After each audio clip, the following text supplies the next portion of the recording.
afloat. 118 to 113 is the final. We wrap up win number 30 of the season. Next here on Mavs Center Court, presented by Legacy Precious Metals. Dana Larson along with Brian Damaris. And Brian, you just got to give this team so much credit. You sweep this back-to-back with such tough circumstances. You go into the break winning 4 of your last 5 games. You got to feel so good about it. It was just what this team needed, just what these fans needed. Exactly, and I mentioned it in pregame, what the message was from Jason Kidd to this team. These are the games that you were brought into, specifically these players at this time. There's no Kyrie Irving, there's no Klay Thompson. We know all the other injuries that we had coming into this game, but people like Omax Prosper, Brandon Williams, Kessler Edwards, Max Christie continuing to play effective. Yeah. Dante Exum, Spencer Dinwiddie.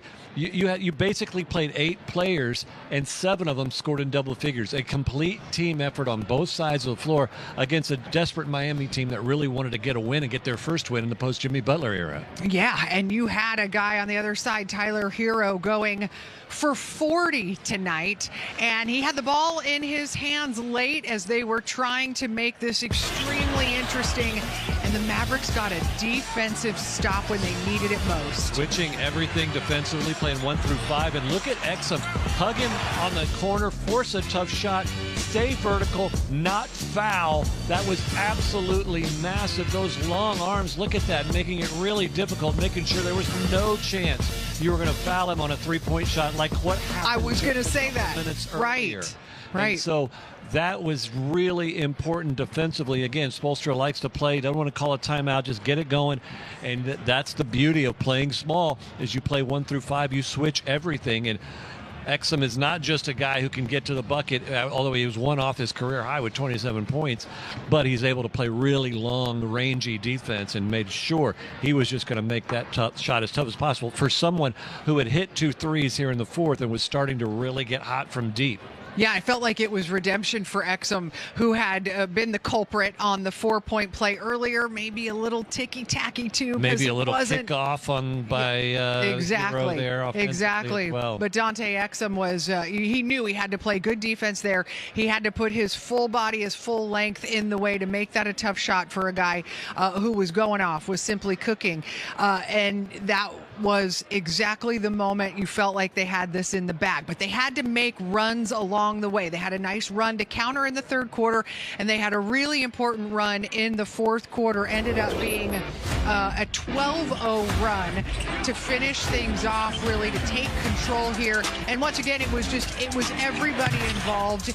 And you see Max Christie there with the bucket, with the pass. You see Najee in on the action, and Dante Exum driving, really asserting himself in the paint. Yeah, Max Christie just playing way above his paper in terms of what he's been asked to do in L.A. in the early part of his career, making the key pass, always makes the smart play, finds the open shooter there, got the catch and shoot 3 after Edwards soars and gets a rebound offensively to keep that possession alive.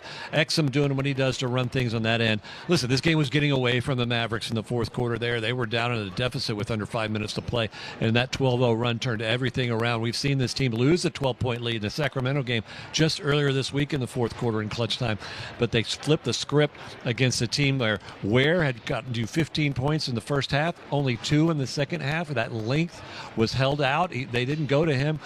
Hero was going. You knew he was going to be the focal point. They were to clamp down on him and force him to take tough shots or get the ball out of his hands, so you were getting good defensive possessions and then going the other way and making the smart play offensively. Well, you mentioned that one loss, and that one loss was in overtime by 1 point. They're basically that away from a 5-game win streak here. And oh, by the way, Philadelphia was a one last-second shot away from getting that. Your 2 losses were basically, at the buzzer.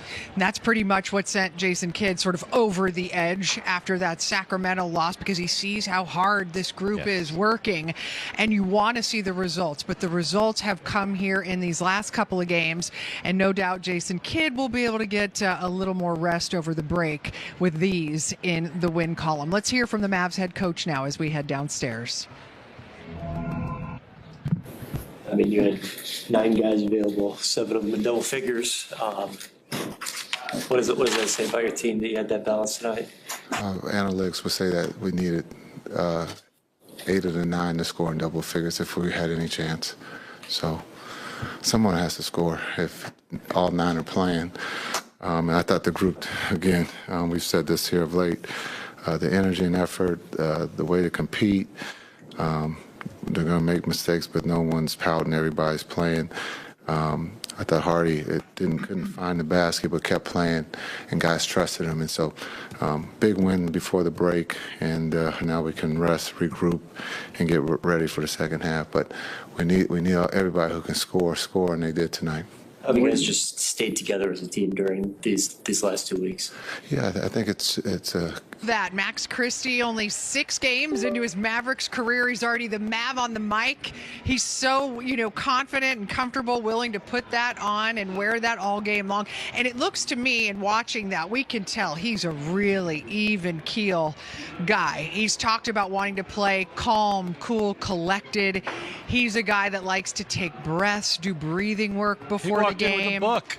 He walked in with a book. That's a great point. We had him on the walk-ins. He was holding a book. I mean, you can just tell he's just really in a good place, and he goes about his business very calm. The moment's not too big for him, and that's why you're able to hit that key 3 or that key turnaround jumper over Robinson when you need to. Or the free throws last night. The free throws last night where he said, I've been there, done that. Yeah. And here's the legacy moment of the game right here. So important. He sees Robinson. That's one of the players you want to attack. I talked about that as one of my keys to the game.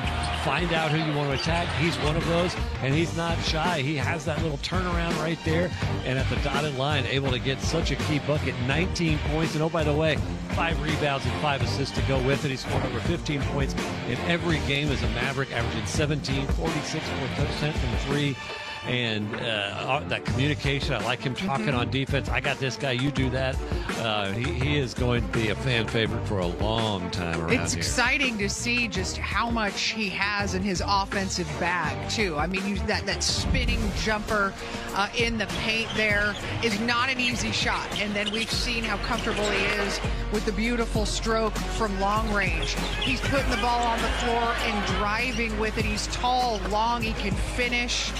He's got so much to offer, really, on both ends. You said in the pregame show, this could be the best perimeter defender they have here for quite some time. So we're describing a really well-rounded, complete player who is 22 years old. Yeah, since you've lost Derrick Jones Jr., you've been looking for that replacement, that guy that you put on the best player. He was on Hero. That's the guy you want on the other guy's best player, and he is that guy.